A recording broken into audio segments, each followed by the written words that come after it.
Conversations with Charles Bursell. Today, speaking with the Skrauss. Skrauss is a painter, actor, performance artist, and a vlogger. He and I work together on my other podcast, Stream of Consciousness Talk Radio Theater. He's a great guy. I like him. I hope you do too, and enjoy the conversation.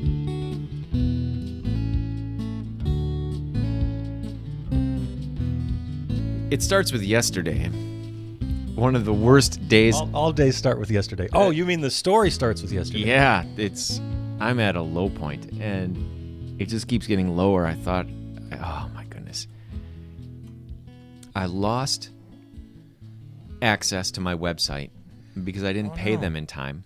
Squarespace. Or you should delete that part.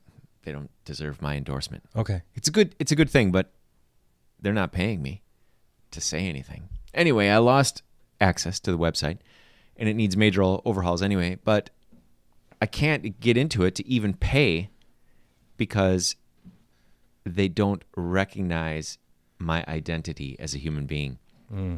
Do you recognize your identity as a human being? Oh, yeah, I do. That's the first step. That is step one. Okay. So, and it just gets worse from there. Yesterday, it was a tax fiasco. I have to pay sales tax for my business, the Skrauss Global, and it's minimal. It's like $20. Yeah. But it's 3 months late. And because it's 3 months late, they send you a letter when your sales tax is late, estimating very high how much you owe. Hey, Skrauss, you owe $600 sales tax. Oh, man. I know. And then you just do the form and you pay it with the fine. With the fine, it was maybe 30, but. Okay. Wow, you're the first artist friend of mine who actually does everything on the up and up here. You have a business that you've registered? Yeah. Oh, good for you. See, I should have done that 20 times over, and I haven't.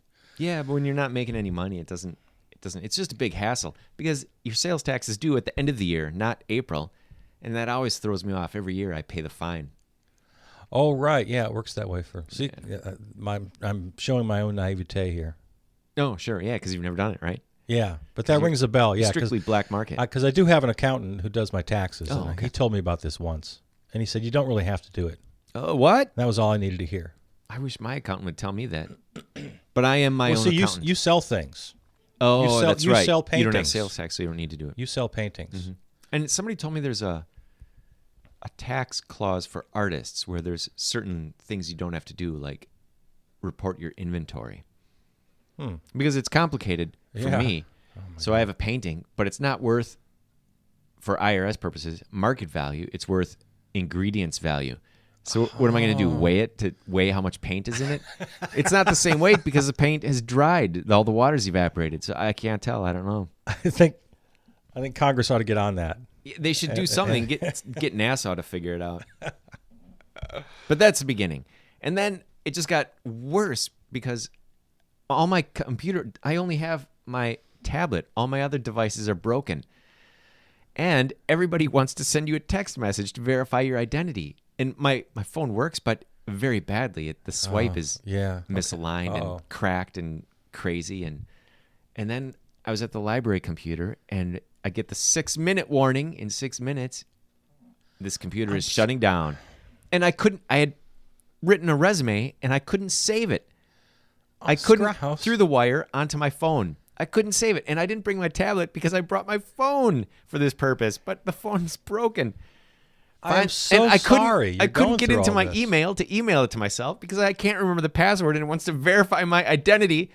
And then I tried creating a new email account with Yannick's, which I did after. And then when I was done with all that hassle and just under the door as it swings shut, sent the email, so I was able to save the resume, I saw the little icon of my face on Yahoo, indicating that I had signed in, even though it kept telling me, no, we're not. It even sent me a verification, like 8-digit number. I'm going to text, which I read, and I entered it, and it said, no, that's the wrong number. It was. I now have anxiety. I think I have more anxiety than you have. You're the carrier, and I'm the recipient now. well, I'm let's all change stressed all out. I'm all stressed out. And yet, well, I was going to say, you carry it very well. I mean, I'm genuinely sympathetic for you. I feel very sorry for all that. Thank you. Yeah, it was a pain. Terrible stuff to go through. It is, because it's you weird. know- Our society locks you out now. So bizarre. Locks you out, and then once you're in, locks you in, and Yeah, no kidding. yeah, passwords and all of that. Yeah, And now addictions. I'm sorry. Addictions to social media. Oh, right. Yeah, that's a real thing. But I was going to say you carry yourself very well, which you always do. You're a dapper guy. You know, you're in a jacket and a tie, and I'm kind of the opposite of that, so I kind of admire that in you. Oh. So do you here I'm gonna dig deep right out the gate here. Right, let's go. Is the fact that you are a good-looking, dapper fellow and you carry yourself with a lot of confidence, is that to mask anything, or does that represent you pretty well, or is it a costume? It's not a mask or a costume. Okay. But it doesn't represent what's going on in my head at all. All right. So they're out of my sync at the posture moment. is the result of me wanting good posture all my life. You know? Okay. And my mom reminding me to sit up straight, that kind of stuff. Yeah. And I dress the way I do because when I was in L.A. in the Navy, I saw a commercial. I don't even know what they were selling, but it was two kids in the garage playing electric guitars, wearing shorts and jackets, suit jackets. And I thought, whoa, that is so great. And then it just led to how I dressed You could now. point to that sort of just moment of Yeah, it was like because a revelation. prior to that, I was like, no, suit jackets are for chumps and business people only, you know? Mm-hmm. And and then that led to, there was a Susie and the Banshees liner where I saw the band, and, you know, the goth people always dressed up. Like, like Prince, you know, with the frills and everything. And I thought, I love this. Vests, I got to dress like this. Yeah, see, that's something that I'm lacking. Here's my thumbnail philosophy of fashion. Yeah. I think for the most part, it's a big waste of time and money, except for two things. One, I'll use an example of a friend of mine, and of course I can't remember his name at the moment. I'll edit it in later. Michael Benbrook. Okay. He was a kind of a god in San Francisco. Really? He was his own canvas. Is he still around there? San Francisco? No, he died several years ago. Oh. But I worked with him in a show, and every day he'd show up to work in something else that he had created. What, like put together, you mean, or that he sewed? Designed, sewed. What? And that that's included brilliant. makeup and hair, and he just Whoa, this guy sounds great. I quite literally meant that when he said he was his own canvas. Yeah. And so I had tremendous respect for that. I thought that was great. If there's going to be fashion in the world, let artists, do it. Yeah, I agree. No. So there's that. And then the other thing I like about fashion, or I respect about fashion, is what I kind of strive in myself, which I haven't achieved yet. Yeah. I would very much like to present myself accurately. No, I kind of like the idea of people seeing me and getting an idea of what I'm about. All right, sure. But I don't do Profiling. that. You want them to I profile want you. to be profiled. Right. I don't know why. I haven't broken that down as to why I want that, but I just kind of do. Maybe to cut down on the small talk. Maybe. Hey, yeah. Thank you, You just doctor. get right to business. Thank you, doctor. That's good. Mm-hmm. But as you can see, I haven't achieved that. I kind of dress like a bum all the time. Yeah. I didn't want to say anything. Well, no, I do. I mean, I know I do. I should do something about that. And that's one of the things I admired about you when we met. Oh, okay. You seem to, want to do something about that. I do. I want society to stop wearing blue jeans and T-shirts on the outside. Yeah, okay. But All I'm right. a small voice. A small but mighty voice. I'm working on the mighty. All right. Yeah. Have you ever seen the show What Not to Wear? No. That show is so great. I like it already, I could tell. It's it's one of those reality shows where they make over somebody. Yeah. But the hosts are very civil and for the person. Mm-hmm. They show them how their presentation of themselves in the world earns them disrespect.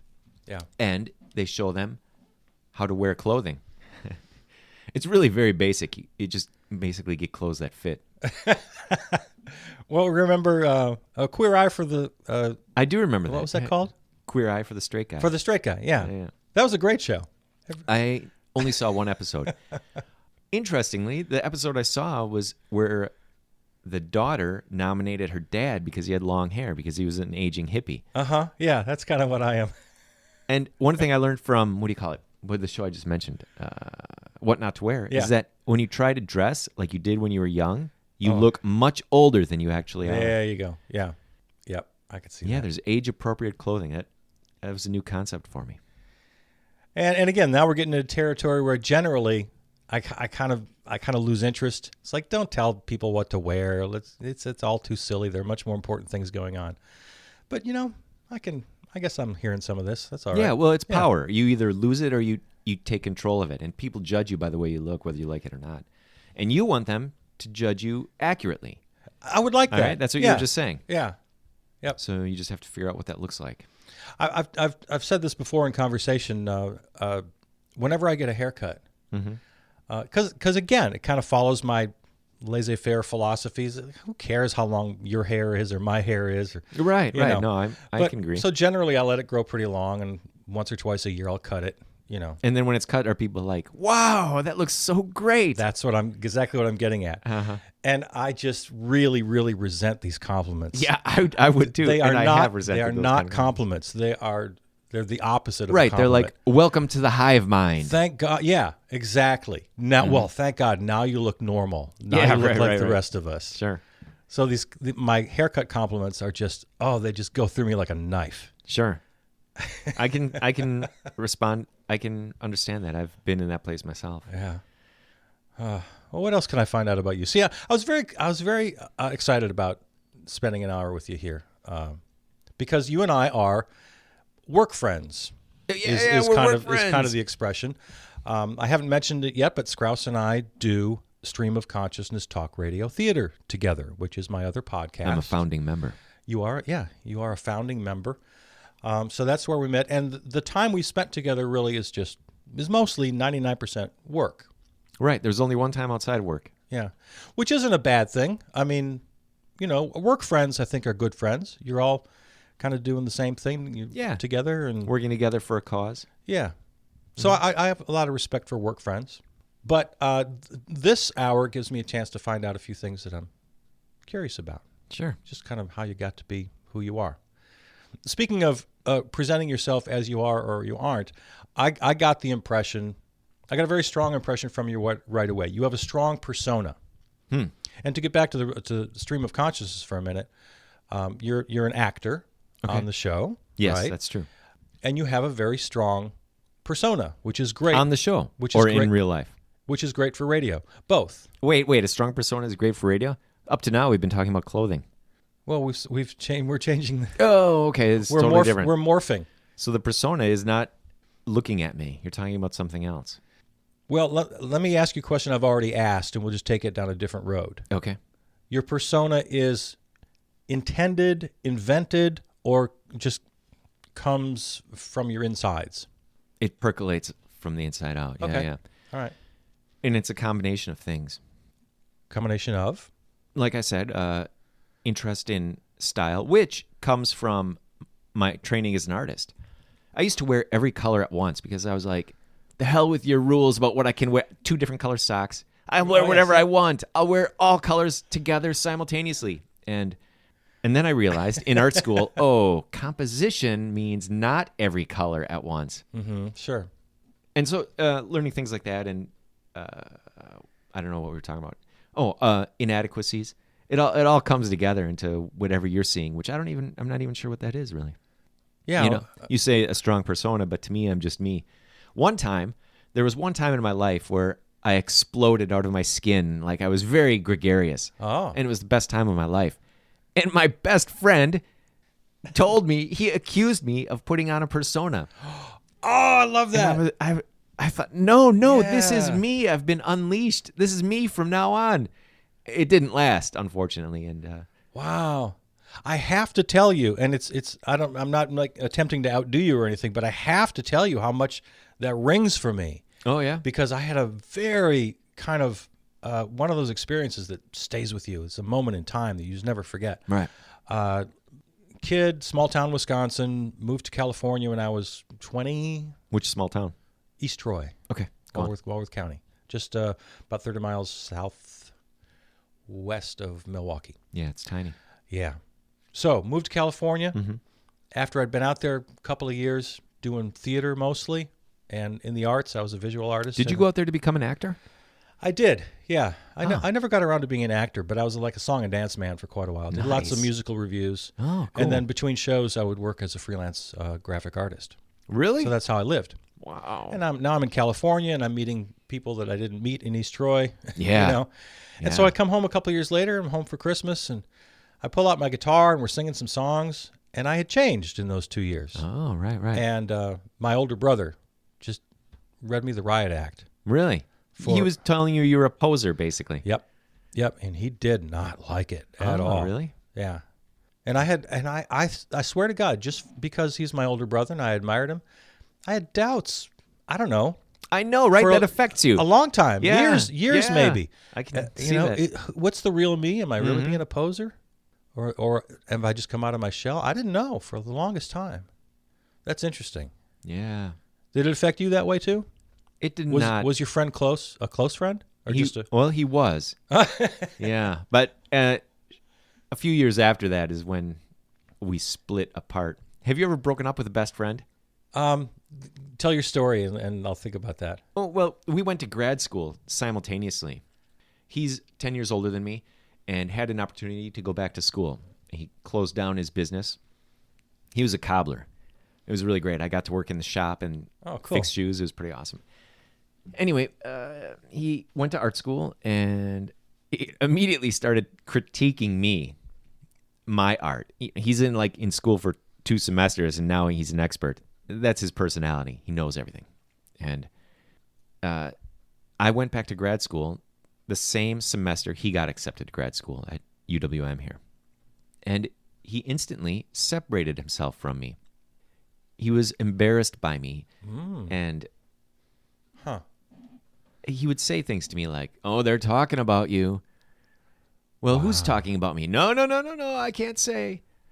And he wouldn't defend me to anybody, and he wouldn't include me in anything. And at this point, were you still hanging out like friends, going to movies, or I don't know, whatever you did as friends? We were friends until one day after my MA show, I sat down with him at Altera, and we were talking, and he proceeded to give me a critique, like he was one of my faculty advisors. And he was totally wrong. He didn't know what he was talking about. He never asked me or showed any interest in what I was actually working on. And I realized he's just a critical jerk. He's not my friend really at all. Like the guy in Annie Hall standing in the movie line trying to explain. Right. Remember that scene? Yeah. Oh, man. And he pulls out Marshall McLuhan. You know nothing of my work. It's amazing you could teach at any level. This guy. Yeah, okay.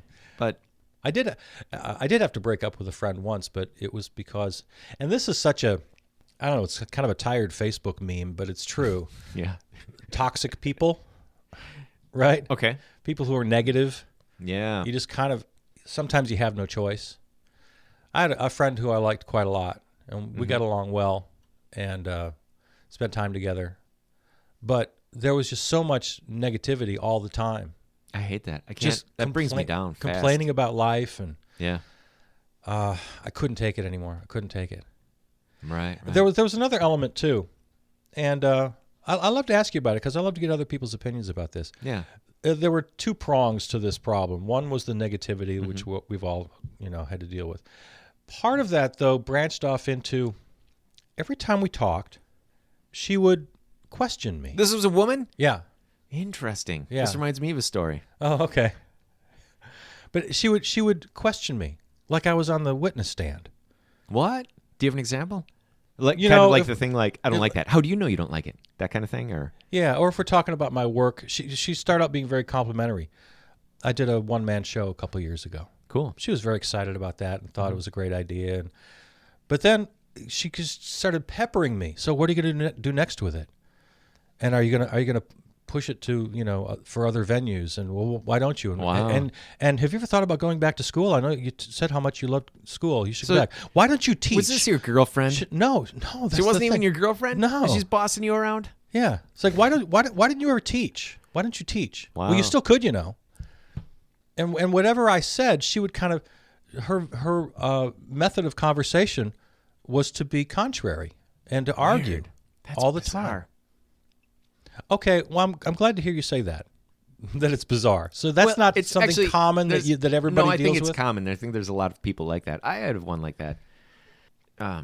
Every time we're together, she's just complaining about something. Right. I had this great story. I was on my bike, flying down the hill. You know where Fazio's Oh, yeah. auto repair is? I'm flying down the hill on the sidewalk, early morning, and I go between two bushes, and it explodes with warblers. They're in the air all around me. I'm wow. like in a sphere of birds, and we're all Nice. going in the same direction at the same speed. Nice. Like it was like they were hovering. That's Right exciting. next to my face. I could touch them. Nice moment. I know. It was so great. And we were together and with her parents, and I started to tell this story, and she immediately butts in to complain some more. Like I hadn't even said a word. Like it was silence, and she was trying to fill it. And it wasn't, and she was like changing the subject. She was wasn't- totally changing She the wasn't subject. even complaining about something related No. to, oh, yeah, She those had- warblers there. Hadn't even heard a word I'd said. I hadn't Yeah. even got to the cool part. All I said was I was on my bike, and I'm going down the hill. Suddenly she starts talking. Yeah. Oh, some people are so bad at that. Well, you terrible. asked me before we turned on the mics what this show was about, Oh, right. and I gave you some sort of rather banal answers. But one of the things this show, Conversations with Charles Bursell, is what you're listening to right now, listeners. One of the things this show is about, I hope, is kind of a lesson in how to have a decent conversation. Ah. Yeah. Yeah. For all those whippersnappers. People are so bad at it on their People- screens, They're yeah. so bad at conversation. Like the friend you just described. I've had hundreds of those conversations. It was actually a girlfriend, isn't it? Ugh. They're either negative all the time, or they're treating you like they're Perry Mason, Yeah. or they just can't wait for you to stop talking so they can get out back to That's themselves. the worst. Or do you ever have those where I have a friend where we get together and we talk for maybe 20 minutes Yeah. and then we just stare at each other and that's it. It's over. Neither of us can keep it going past that. Yeah. Do you have anyone like that? Probably. Yeah. That's bizarre. Yeah.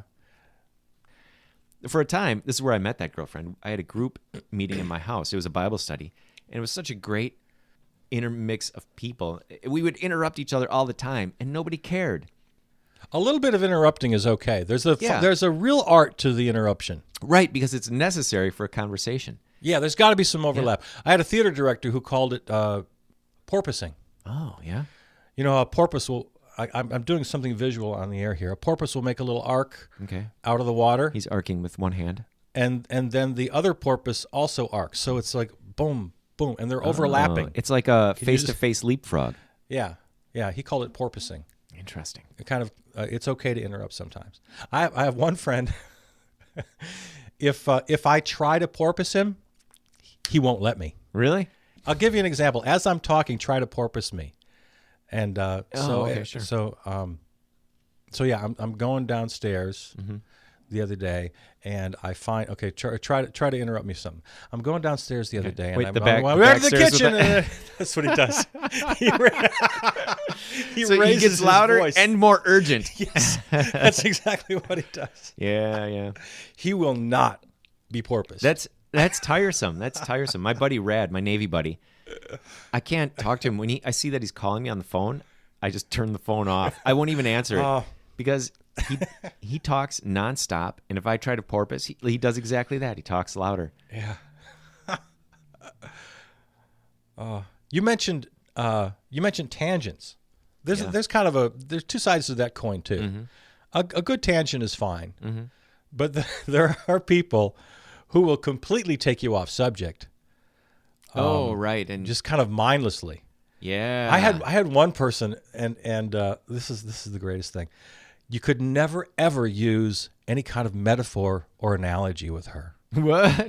You couldn't do it because she would take off on it literally. What? Like, As a joke? no, her brain just worked that way. Weird. So you'd say, if you'd use, oh no, I'm kind of putting myself on the spot here. Use any kind of a metaphor. Like a bat out of hell. Yeah, okay. Yeah. We're having a conversation about something, and then I use that. And then I had to get out of there. I was out of there like a bat out of hell. We had bats in my house when I was a kid, and we had to get rid of. And then she's off. Whoa. She is just off. That sounds like an ADD problem. Yeah. No ability to focus. It could be adventurous, but yeah. Yeah, it's like being related to a squirrel. Yeah. And that's kind of the trick you and I are trying to pull off with the rest of our company in Stream of Consciousness Talk Radio Theater. Oh, right. We're kind of attempting the best of both worlds to sort of keep it on the theme, but as the term stream of consciousness suggests, we allow the improvisation. Yeah, I think it's working out really well this season too, because we have a couple experienced improvisers they're very confident in doing that. Yeah, it's working out pretty good. It's a nice mix because Krista and Jonathan are the experienced improvisers you're talking about. Yeah, and then you and Anja come more from the art world. And okay, that's a good point. You're just very creative people. You're not trained actors, and you haven't had a lot of, stage improv experience. You just have a wonderful mind and kind of very little or no filter that I've come upon yet. Yeah, sometimes that gets me in trouble. So it's a nice mix. Are you enjoying doing the show? Yeah, well, I am this season. Yeah, there were times previously where I'm a little intimidated by Jonathan and what's her name? Not Krista. Krista. Oh, it is Krista. Yeah. And that is frustrating sometimes, But I just enjoyed myself last night. When I felt that coming on, I just said, no, I'm just going to enjoy watching them. Good. And I couldn't stop laughing. So, yeah, I'm having a great time. We haven't really talked about your work. You're a painter. You're a visual artist. Oh, right. Yeah. But you also do videos. I do videos. With yourself as the main attraction. It's like a video blog, a vlog, if you will. A vlog. It is a vlog. Yeah. I invented the term art vlog, which means almost nothing. You know why I started vlogging? It was why? A film school graduate wanted to play a hoax, and he needed vloggers. So I started vlogging while I was in grad school. But I started making not short, but very long videos in grad school too, because my committee would look at my work and say, yeah, that's nice. But what I really like is watching you talk about it. Okay. So they made me make videos. Nice. To explain my work. And then that led to the vlog, so these 45-minute videos became 3-minute videos. And that was very helpful. And now with Instagram, they're 1 minute. Yeah. Oh, well, while we're here, tell us how to find it. Give us the numbers, the digits. I'm locked out of my website, so the best way to find it is YouTube. Okay. You can just do a search for Skrauss Speaks, You Listen. Skrauss. That's correct. That's Skrauss Speaks, You Listen. Yep. Okay. Search for that on YouTube, and that'll take you to the vlogs. And on Instagram, I'm the Skrauss. And there's two of us, and they're both me. One is an account that I'm locked out of.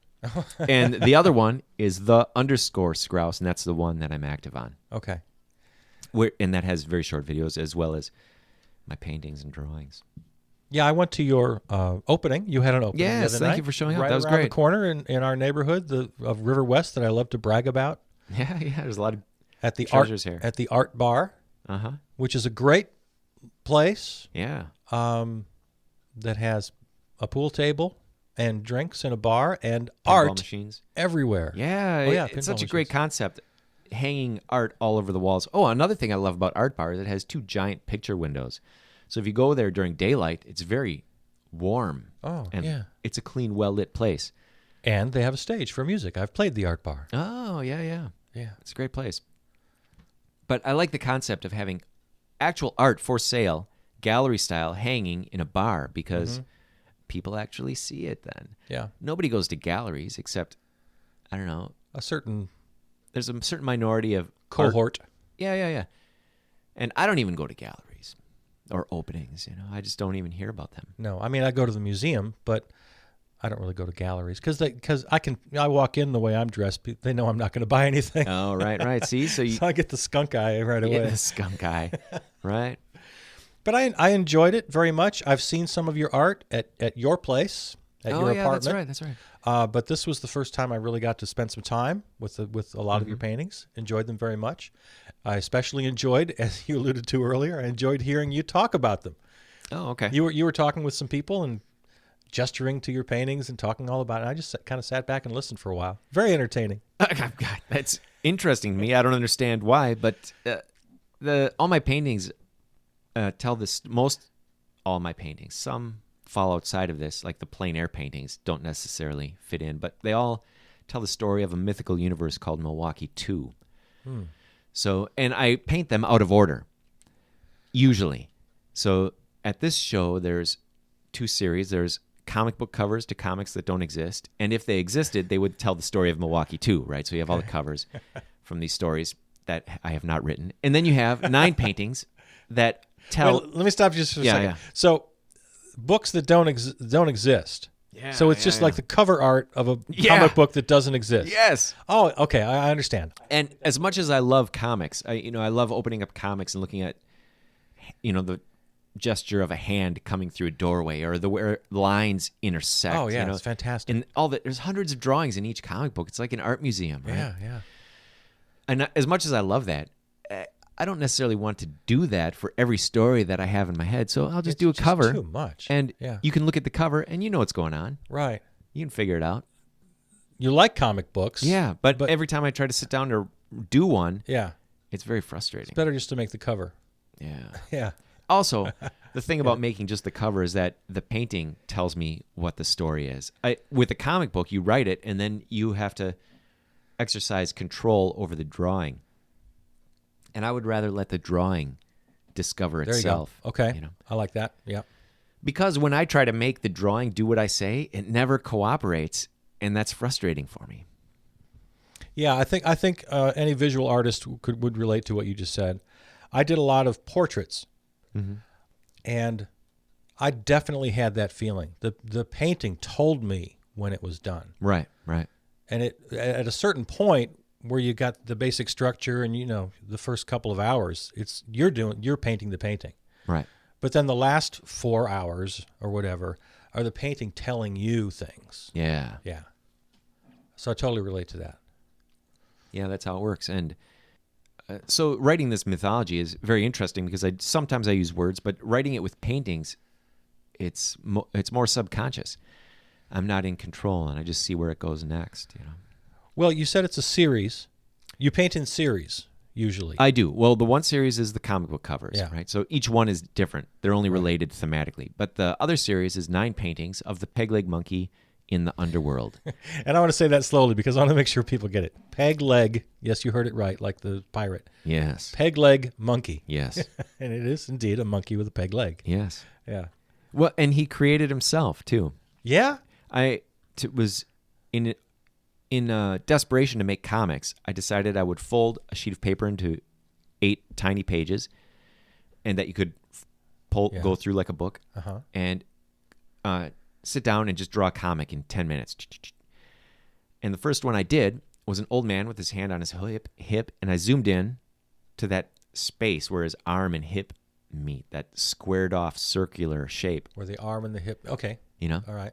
And then I zoomed out, and it was the face of a monkey. And I zoomed out further, and the monkey had a peg leg.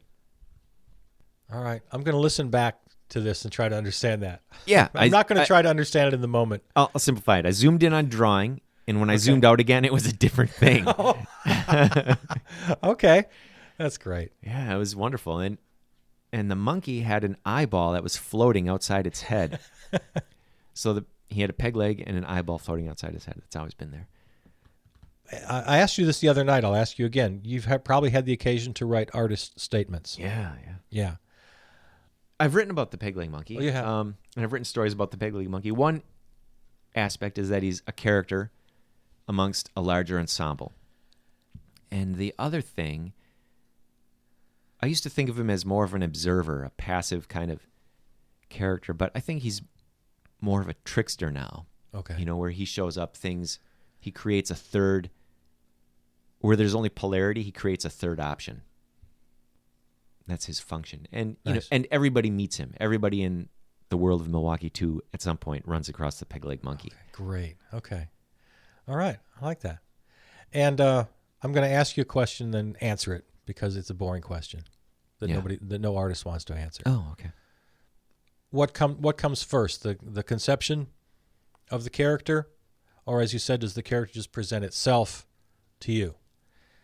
And I'm guessing the answer is a combination of both. It is a combination. The Peg Leg Monkey created himself. It's the oldest art question in the world. And if you remember any of the paintings, there's a character with a square head shaped like a cereal box. Yeah. He created himself.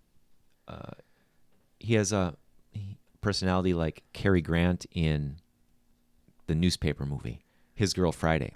Oh, yeah, I love that. He's like that. He's a shyster type character. Okay, all but right. he's a politician, not a newspaper man. And then once these characters present themselves, then it's a back and forth between you and them. They give you something, you give them something. I come up with situations, and they move through the situation. All right. It's like the show CSRTC.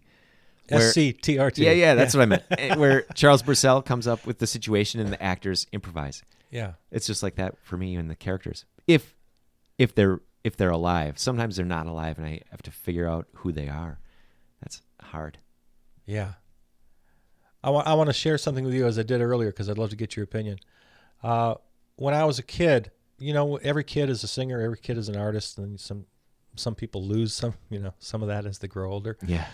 So here's something that I've kind of lost, but I had very definitely when I was a kid. Karate? Each one of my fingers, he said that because I'm holding up my hand. Each one of my fingers had a very distinct and separate personality. Seriously? Yeah. Wow. How old were you when you were imagining this? 8, around there, neighborhood. Wow. And I didn't invent them. I didn't decide them. I just knew. Yeah. There was no other way it could be. Wow. And I honestly don't remember now what they were. Just of your right hand or all 10 fingers? No, it was just a one hand. So wow. Pinky, ring, middle, yeah, index, pointer, and thumb. Yeah. One was dominant, one was submissive, one was shy, one was funny. Wow. One was fast, one was slow. Really? They had these fully developed personalities. Wow. Now I bring that up because you're new in my life, and I like you, and you're an artist, and can you relate to that? Is that something that you get, or do I share this with you in any way? No, I get that 100%. I've never heard of that, anything like that in my life. I've never experienced anything like that. And it reminds me of the occult world, actually, where you have servitors, and some of them are you created, some you pick out or you find, spiritual beings that are around that you interact with. Well, imaginary friends, I guess, are the same thing. I guess so. Mm-hmm. Yeah, I hadn't thought of that. I did the exact same thing with digits 1 through 9. Seriously? Yeah. Wow. Yeah. I've heard of that. Yeah, I think maybe that might be more common. Yeah, I've heard of that. I never did that. I just divided people into 2 categories. Color and gray. That's always a fun thing to do. I know. You could spend all night sitting around with your friends dividing people into 2 categories. Asleep and awake. What was the one you said? Color and gray. Does that mean the same thing as my asleep and awake? No, what does well, color I don't know what that mean? means for you, but asleep and awake means, to me, aware and You get oblivious. You get it or you don't. Yeah, you see through it or you're part of it. Yeah, you're an individual or you just work for the man and you just that don't kind of get thing. it. Yeah. What was that famous movie with the wrestlers in it where they put on the glasses and then they could read that all the billboards actually said "Stay awake" or not "Stay awake," "Stay asleep" or no. Oh, I don't know, but that Stay sounds asleep, great. yeah. Okay. Yeah. So when I say color and gray, I just mean there's something interesting about them or they're absolutely not interesting. Yeah. Oh, how harsh of you. I know it's pretty harsh. I do that too. I suppose everybody does that somehow. No, you and I are. Yeah, I don't know. Oh, you just think it's us? I don't know.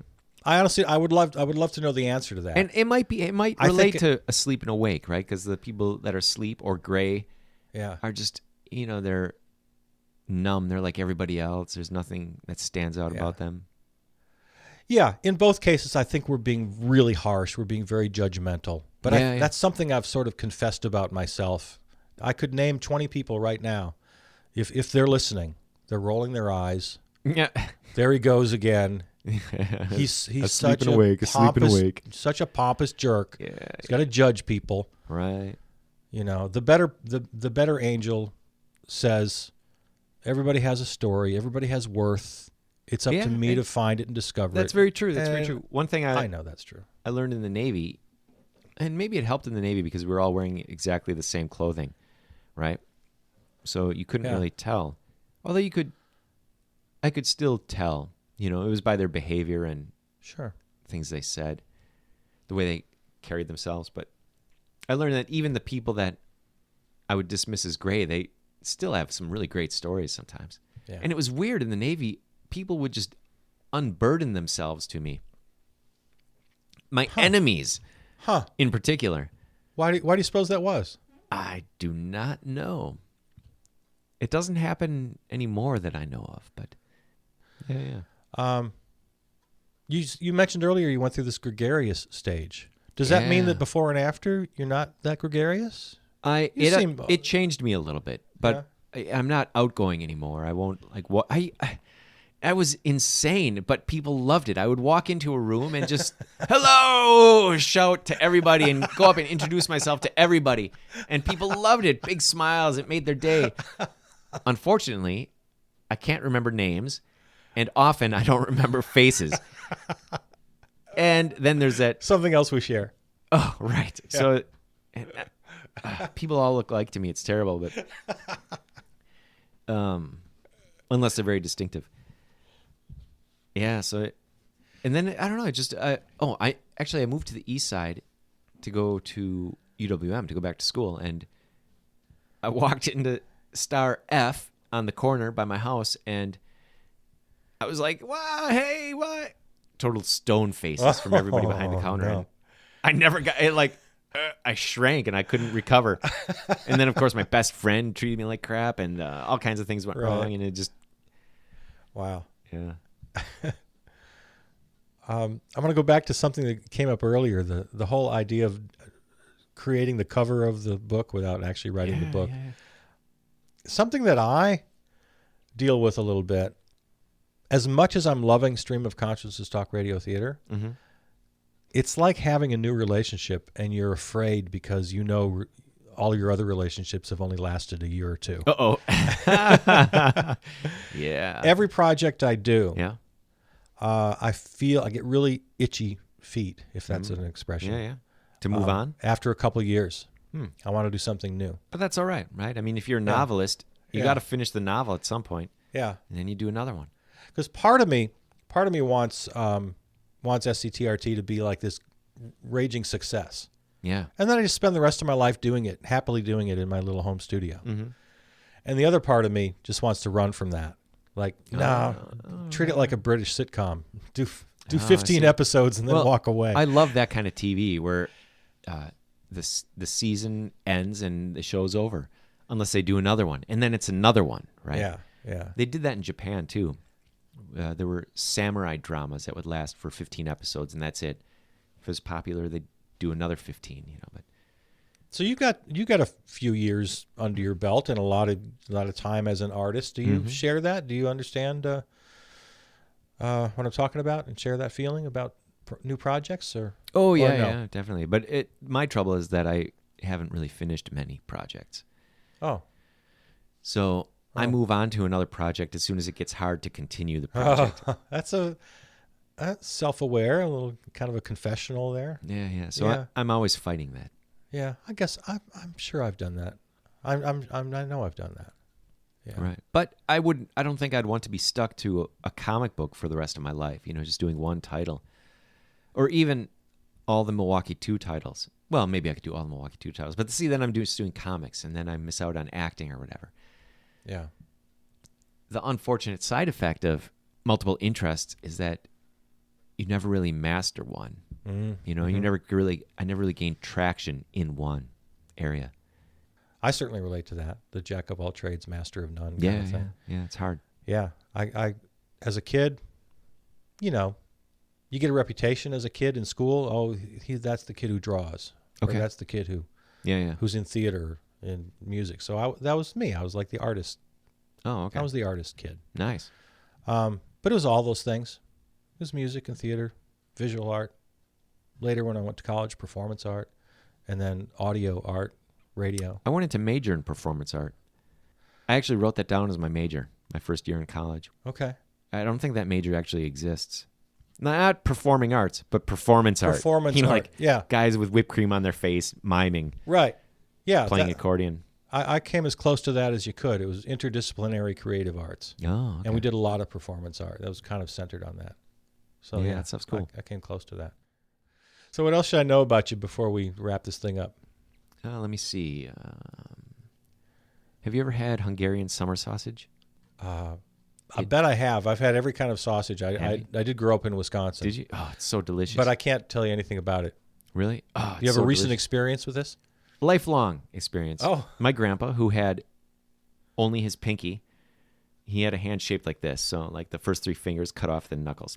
And he would hold a knife like So that. like the rock and roll sign, but without the index. Without the pointer. Yeah. And he would hold a knife and he would cut up the sausage into bite-sized chunks and cut up bread into bite-sized chunks and line them up in ranks and files. And that was called soldiers. And it was a big deal. Oh, let's have soldiers. And that stuff is the most delicious thing on rye bread. And then I got old enough where I just wanted a sandwich. Can't I just have a sandwich? And he felt so bad. He was crushed. I actually had to go to my mom and say, can't I just have a sandwich? Tell him I just want a sandwich. And I couldn't communicate with him because he had difficulty hearing and a broken English understanding. So he had a lot going. How did he lose his fingers? Factory accident. Oh, wow. So all at once. Yeah, in one fell swoop. And I always thought he was holding the knife by folding his Oh, that's what fingers you thought. in. And Okay. I thought, wow, why are you doing that? For years, I had no idea. So most of the time you spent with your grandfather, he was holding a knife. And then later you come up with Peg Leg Monkey. Oh, I wonder if it's related. We weren't close. So. My father was a butcher. Whoa. And he always had at least 2 or 3 Band-Aids on his hands at any given time. Wow. Just old school butcher days. Wow. And there was one guy he worked with, affectionately known as Stubby. He had like 3 or 4 fingers out of the 10 that were not all there. Okay. Each from a separate accident. Oh, my goodness. Maybe he should have become an artist or something less painful. Wow. Industrial accidents were more common back then. Less safety protocols and less hospital care. Stubby, there goes another one. Put a Band-Aid on it. All Get right. back on the line. Wrap it up. Put it in the discount pile. Nice. Oh, give me like the 10-second version of normal, regular childhood, happy childhood, family. What? No, it wasn't a happy childhood. It was kind of lame. Okay. And it wasn't, crushing abuse or anything. It was just lame. Okay. Divorced, no money, no friends at school, just kind of that kind of thing. All right. My 10-second version was I was one of the youngest of a very large family, like 8 kids. By the time I came along, my parents were just kind of tired. They were done. And they mostly left me alone. That's cool. And there was a good and bad side to that. Oh, A yeah. little bit of neglect. Never really Sure. talked to my dad. But a lot of freedom. Yeah. And my parents just didn't worry Were about you it. encouraged to explore things? How old were you when you started exploring things? My earliest memory is exploring things. Really? Yeah. And no, not encouraged at all, because there was kind of very little communication. I was just sort of on my own. Oh, right. I had an older brother who I played football with once in a while, but large family, but grew up largely alone Weird. and kind of okay with it. Oh, really? Yeah. You're okay with that? Yeah, until someday a psychologist gets me on the couch and tells me why I'm miserable. But I don't think I am. Knowing why you're miserable doesn't help. Yeah, I don't think I am miserable. Oh, well, good. Don't be miserable. Yeah. I guess what I meant to say is a psychologist will convince me that I'm miserable. Oh, right. Oh, Yeah. I didn't realize how screwed up I was. Sometimes I think that day is in my future. Oh, well, just stay away from You're psychologists. kind of an unorthodox guy Oh, now. Am I? You live alone, right? I do. You have a really cool place in a small apartment in a big building, Yeah. in a big church building. Yeah. And I think Please. that's kind of weird and cool. I think that's totally cool. Living in a church, I Yeah. actually just call it my castle. Okay. I mean, who lives in a giant historic building like that? Not many people. It's pretty exciting, Yeah. And I have the run of the place at night. I can just, not that I need it, But I don't know. Sometimes it's fun just to go in the basement with all the lights off. Yeah. Yeah. Unfortunately, it's not scary at all anymore. Oh, that's too bad. Yeah. Well, turn out all the lights and light some candles. Maybe you can make it scary. Yeah, I tried that. Yeah. My next step is a Ouija board. I have a fantasy about this house. Right now, we're sitting on the upstairs level of my 3-level house. The upstairs main level and the basement, which contains the kitchen. Right. So it's a 3-level house. Anyway, the point I'm making is it's an old house and I like it, and I kind of fantasize about having scary nights here. I kind of like that idea. What, like turning the lights off and wearing ghost costumes? I'd love to have like-minded people. Wouldn't have to be a lot of people. 2, 3, 5, 10, I don't care.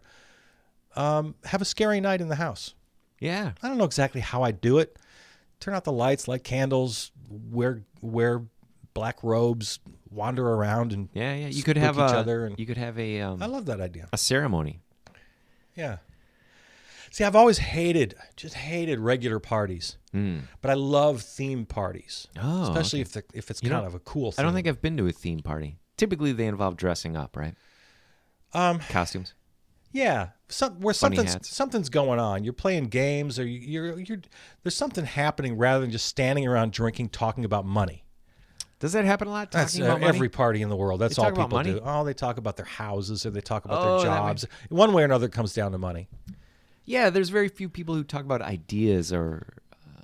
Yeah. A lot of people talk about movies. Are you familiar That's with the worst. the middle brow? What is that? There's highbrow and lowbrow, but now we have an educated society. yeah. So there's a middle brow. I've heard that expression. Yeah. And, it was coined in the 50s, actually, by a guy who was against it. Because it's people who think they're smart, but they're not saying anything worthwhile.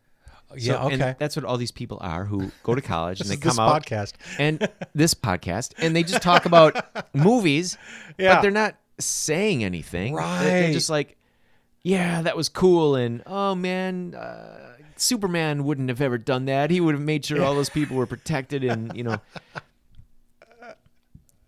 middle brow. I have heard that. That's exactly right.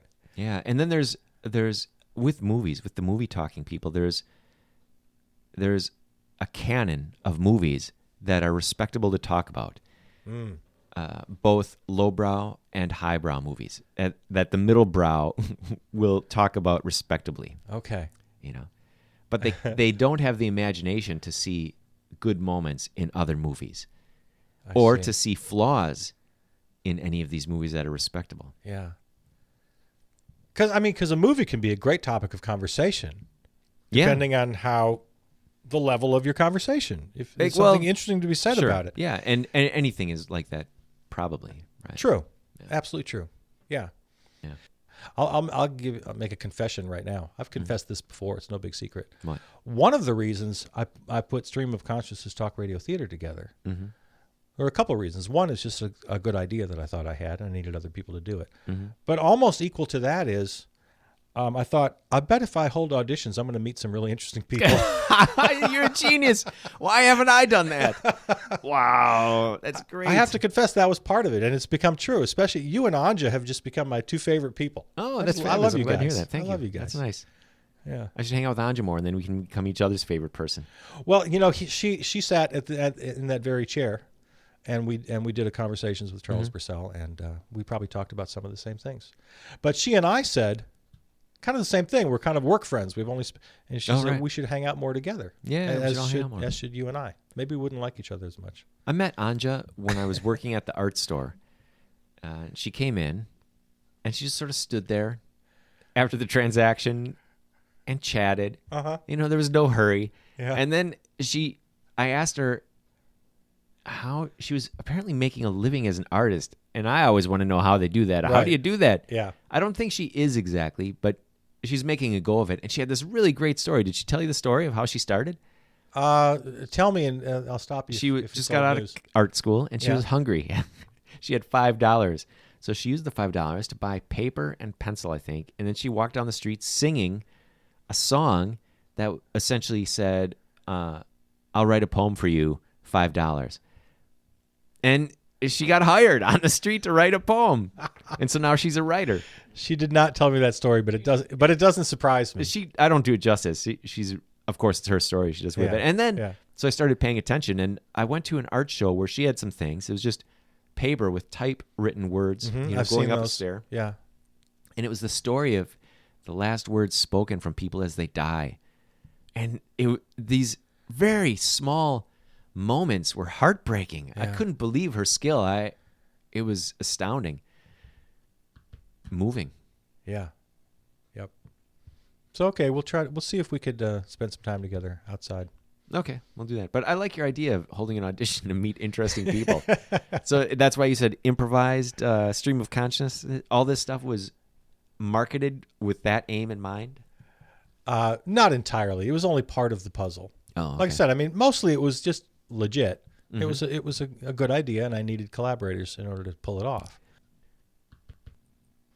Well, parting words, got to go. No, my parting words, well, come see my show as long as it's up. It's at Art Bar. I'm telling everybody about it who has an art museum and gallery. And you're invited too. And the Art Bar is on Burleigh in River West neighborhood. Across the street from the steeple. All right. Yep, it'll be up for about a month. As this month, April 2017. Yeah. Yeah. Yeah, this podcast will be heard for years.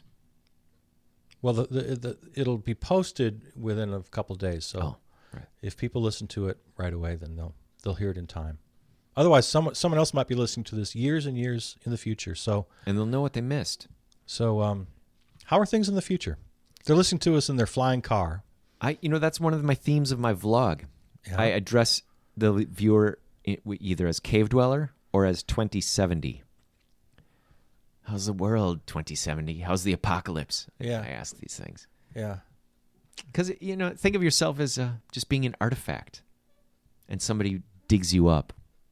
Right. And right at this moment, someone's listening to us with that relationship. Right. So 2070, now that the world has ended and there are no more books and your eye brain has locked you out of your personality, what's that feel like? I always remember that we had a better life, even though you think we're idiots. 2070, that's not that far away, though. It's not, but it's 100 years after my birth, so I figure... It's only 50 years away or so. No. Chances are there's probability that I will not see it. I might.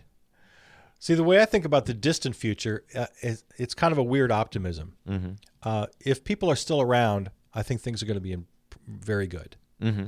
Okay, that because makes sense. between now and then, if we don't turn things around, you're right. We're going to be gone. Yeah. We're just going to be gone by then. I know. The Earth will have found a way to just eliminate us. Right. Well, which maybe that's part of its job, Yeah. Yeah, that's like the world. The Earth takes care of itself, right? Well, it's stronger than us. It is. When people say that we're destroying the Earth, I'm me. I'm lefty. Right, I'm lefty liberal. Poster boy. Sure. But we are not destroying the Earth. We're destroying ourselves. Yes. The Earth is going to be just fine without us. It will. Yeah. I'll tell you a story quick. There was a pool of water outside a mine that was poisoned from runoff from the mine. And nobody went near it in this small town because it was toxic. Nothing grew in it. One year, a flock of geese stopped over and landed on it. Next day, they're all floating in it, right? A couple years after that, they noticed some black-type mold growing in the bottom of it. And they analyzed it, this mold that was actually cleaning the water. And it came from the feces from those geese. So the earth cleans itself, takes care of itself. I mean, and how can you... I mean, it all comes out of the earth anyway. It's not like I'm... Huh. And it's always such a great thing when you see pictures of old abandoned cars or even buildings or something, how they've been completely overtaken. Exactly. That's just so beautiful to me. I know. I love that too. Yeah. So I'm not worried about the Earth. No, I'm not either. I'm just worried about us. Exactly right. I mean, I probably won't be around to see the mass extinction and riots. So, well, maybe riots. You never know. Yeah. Well, we've probably got, you and I, We got about another 40, 50 years. Yeah. We're going to see a lot. We'll see a lot. I hope it's good. Yeah. Me too. That's why I'm never cynical. As long as there's hope, you got to holler and yell about things. Oh, sure. Yeah. That makes sense. Yeah, that's me. All right. This has been Conversations with Charles Bursell. Today's guest, the Skrauss. Find him on YouTube. Search for Skrauss Speaks, You Listen. And on Instagram, the Skrauss. That's THE_SKRAUSS. There you'll find his videos as well as his paintings and drawings. I invite you to listen to the other podcast, Stream of Consciousness Talk Radio Theater, which I host and which Skrauss is a part of. To find that, very simple. The best way is just to search Charles Bursell Presents, and whatever platform you're using to find your podcasts, it should pop right up. You can also find me on Facebook at Charles Bursell. All right, there it is. Talk to you next time.